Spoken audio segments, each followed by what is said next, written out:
Hey guys, it's Dr. Robotnik64, and today I'm reviewing the game Crimelife 3. So yeah, it is finally time to do this. Now, when I reviewed Crimelife 2, I did promise that I would make a video of Crimelife 3 sometime in the future, and, well, it's finally time to review this game. So, this is the sequel to Crimelife 2. It was released in 2008, but was apparently updated just last year. And unlike Crimelife 2, Crimelife 3 can actually be found on GameJolt. As usual, I'll provide the link to where you can download this game in the description of this video. And honestly, I personally think that Crimelife 3 is much better than Crimelife 2, although Crimelife 3 is just as bad as the second game, but it is better in some ways. But I'll get to everything this game has to offer throughout this video, so for now let's just go to the actual gameplay. Well, when you start a new game, you get this cutscene right here, just kind of looking at a train right here, and then there's a taxi. I have no idea why we're looking at a taxi exactly, the game doesn't explain this to you at all, but the taxi's just kind of driving down the street here, with no other cars in sight or even people. Also, the music that plays throughout this cutscene is pretty cool, I guess. Take a listen.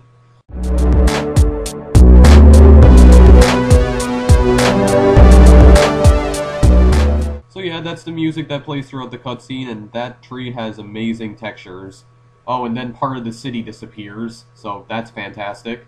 So then the taxi's just driving up to here, driving right off screen, and just like that, the cutscene's over. It just abruptly ends. I have no idea what the point of that cutscene even was, but anyway, you're now in the game, so you have this thing right here that has the letter F on it. So the game is a lot like Crimelife 2, pretty much has the same glitches as well, and there's people just randomly spawning out of thin air. Also, off in the distance, I see cars that are just appearing for like a split second and disappear. Also, parts of the buildings are missing, so right off the bat we have rendering issues. Anyway, we're inside our house now. If you walk up to that floppy disk over there, you can save your game, which I think you couldn't do in Crimelife 2, so I believe that's a new feature. Your house is a little bit different than in Crimelife 2. It's kind of nice though, you have a living room, a kitchen, and a bathroom. It's a bit bland though. Could use more furniture, but whatever, I'm not complaining, mind you. You go over here and you can change your clothes. So in Crimelife 2, I went with the Dress for Success look, which I think you can still do in this game as well, but I'm gonna go with this look right here, too cool for school. This guy probably never even finished school, but anyway. But yeah, tank top, green pants, well, kinda green, and glasses. I'm gonna go with that. And, well, I think you can change your shoes as well, but I decided not to change them because I think they still look cool. And then I went to save my game right here, and the game crashed. And I'm 100% certain that Fraps had something to do with it. Because for whatever reason, Fraps always likes to freak out whenever I record. Anyway, it's nighttime out here now, and hello moon, what are you doing in front of that building? Why is the moon in front of this tree right here? And of course, when I try to walk towards it, it phases right through the tree, and then the rest of the city disappears again. The moon just takes the rest of the city with it. Oh, never mind, it's back. Anyway, let's walk into this F right here. Of course, text boxes that don't appear because this game was made in Game Maker. Fraps doesn't record it for whatever reason. But anyway, we have a mission that we need to complete now. Our first objective is get into your father's old car. That is not a car, that is a truck. Learn how to differentiate between the two. Anyway, let's just get into the truck here, which you can do by pressing enter. Now, remember when I said in Crimelife 2 that the controls in Crimelife 3, at least for the cars anyway, are god-awful? Well, they're not really as god-awful as I thought they were, but they are still kind of god-awful. It's basically like driving on ice. Your car slips and slides all over the place. It's annoying. It makes it really difficult to turn. Anyway, gotta go to the hospital now to pick up Frankie. How about we just take a shortcut here? Oh, thank goodness, I thought that was just a beach over there, but no, it's actually a hospital. Anyway, that's Frankie right there, so let's go pick him up. Now I just need to take Frankie back to his house, which this right here is his house, and I just crashed right into his house. Particle effects are pretty cool, though. But when you crash into objects, your car bounces right off of them. What kind of predicament have I gotten myself into here? And, of course, it's raining now. This is the most realistic looking rain I've ever seen in a video game. Anyway, as it turns out, we have to go to the front of Frankie's house, not the back, so I'm dumb. Does it really even matter? I mean, his house appears to have a back door. I could just stop on the curb and let him out. Just go in the back door. Anyway, it doesn't matter because we've completed the mission. And now you get to look at the realistic rain in this game. Look at that. Look at that. It's just so beautiful. It's beautiful. Alright, it is now time to ride this motorbike here while the city just randomly disappears. Let's do it! I meant to do that. Anyway, we're gonna continue exploring here a little bit. Right over here is Burger World. So if you go into Burger World here, you can, well, purchase burgers. And purchasing burgers is actually good in this game because if you purchase a burger, it'll replenish 50% of your health. And they cost only $5 too. And when you purchase a burger, you also get an achievement called Still Hungry. I believe that's another new feature in this game. Achievements. I don't think there were achievements in Crimelife 2. And there's not really anything else we can do here, and that door over there doesn't open, so time to leave. Just driving our motorbike on the beach here, listening to some music. Yeah, there's also occasionally music that plays when you're driving vehicles. Take a listen.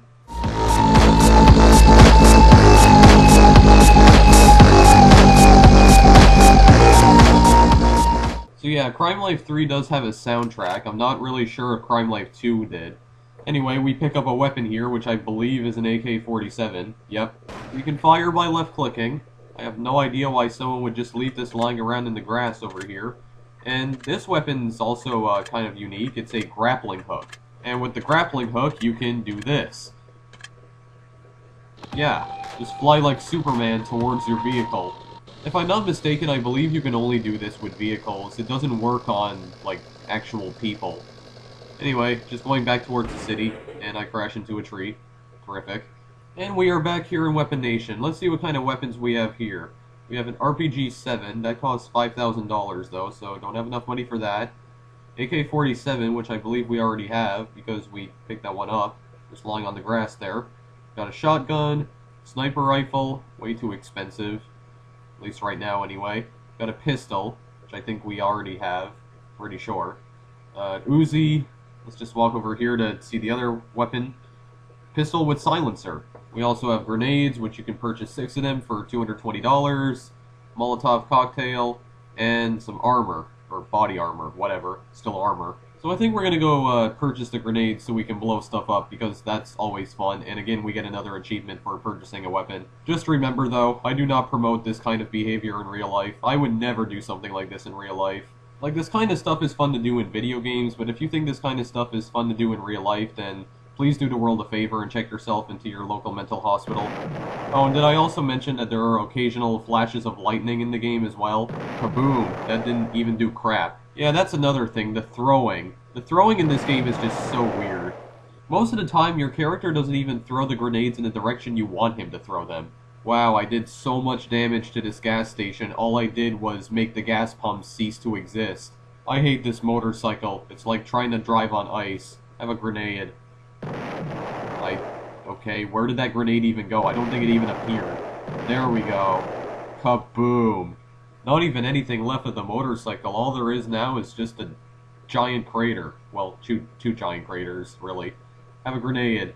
And how did that grenade fly all the way over there? See, that's what I mean. I was trying to throw it at that guy, but it went all the way to the right for some reason. Alright, nobody move! Oh god. It's just like Crimelife 2. Seriously, what is this? Is it because I'm holding a gun that they somehow can't see me? Like, if I suddenly take out a gun, they just completely forget that I exist? Like, this makes absolutely no sense.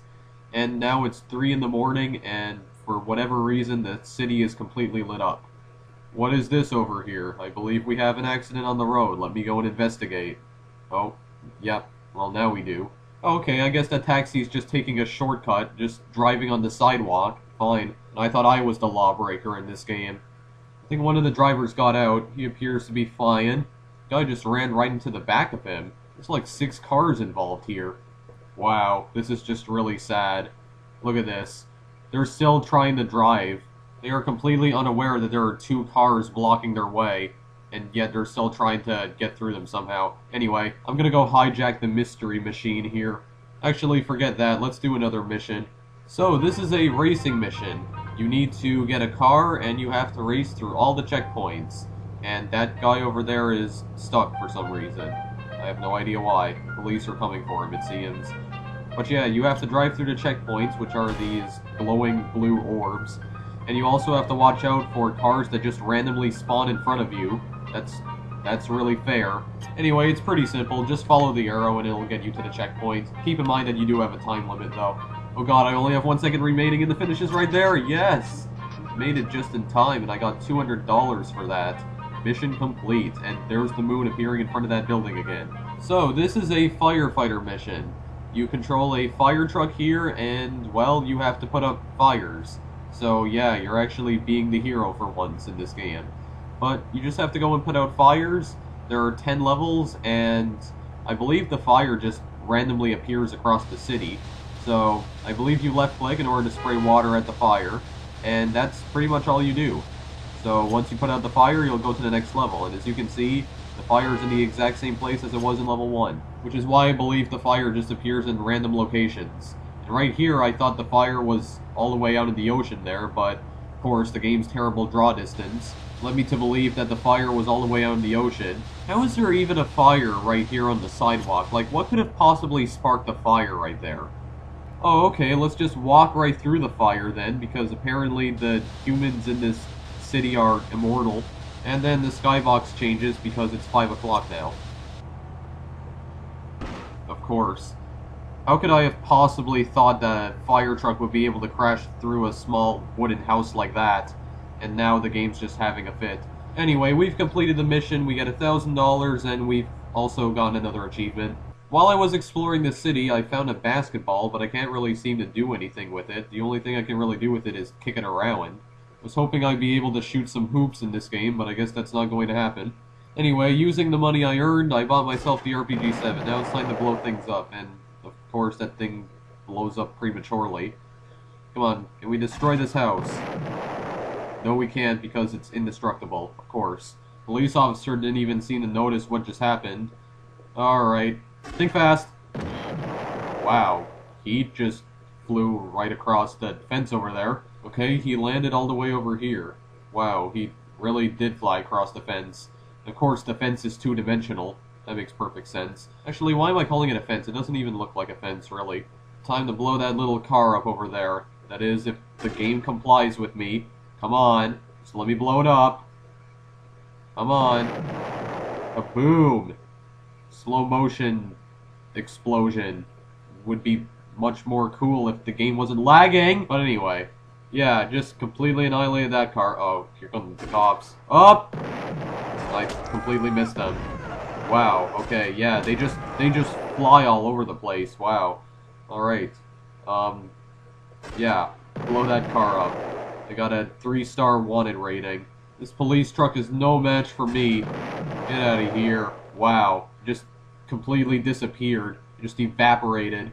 Well, I'm gonna have to resort to my other weapons now because I ran out of ammo for my RPG-7. Of course, this guy doesn't use his legs to walk. Just walk right up to them and just shoot at them. Like they don't even do anything.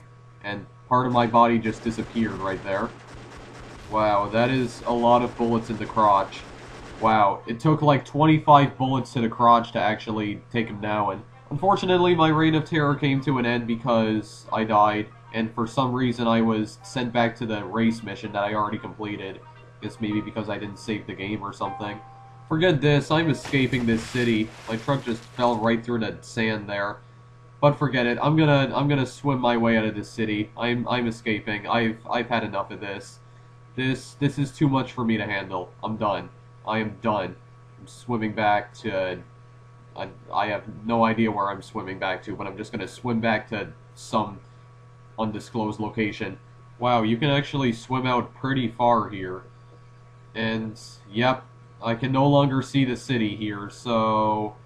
Yep, I think I'm lost. I'm lost in the ocean, and I'm just gonna stay here and drown.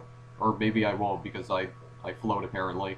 But yeah, that's really all I have to say about Crimelife 3. So, in my opinion, much better than Crimelife 2, although it is still pretty glitchy, but again, I'm not sure if this game was intentionally terribly made, but I highly doubt it. But honestly, even though the graphics are not really that good, and the draw distance is somewhat glitchy, and there's a whole bunch of other glitches in the game is actually still somewhat fun to play, just like Crimelife 2, so... The vehicle controls, like I said, are a bit weird. It's like driving on ice, but it is possible to get used to them. So, while Crimelife is not the best game I've ever played, I'll at least go as far as to call it a game and say that it is in fact playable. So, yeah. When you think about it, the game isn't really all that bad. It does have its funny moments sometimes, but it is pretty glitchy, so I think that needs to be fixed. Also, that glitch with the moon where it appears in front of the building sometimes, I think that definitely needs to be fixed, but I'll go as far as to at least call Crimelife 2 and 3 a game. Anyway, that's really all I have to say about Crimelife 3, so if you want to download this game, the link's in the description. As always, thank you for watching. Feel free to like or favorite this video or subscribe. Also, check out my Twitter and Google Plus page. Links are in the description as always. That's it for now, though, so I'll see you guys in the next video I make. Later.